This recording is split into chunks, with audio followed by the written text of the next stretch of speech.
тех людей, которые здесь сидели, готовили себе еду, там рассуждали о будущем страны, писали тут обращение к правительству, требования, что их возьмут и просто тупо расстреляют. Они же никто ничего не знал, потому что интернета не было, телевизоров же на площади нет. Они не дали никому сбежать. Они расстреливали уезжающие машины.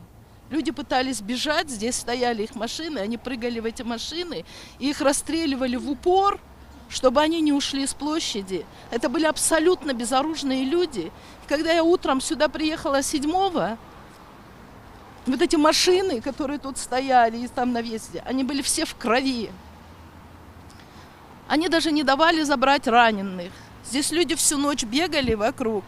Здесь кричали раненые, они с поднятыми руками, безоружные, просили забрать раненых, вызвать скорую.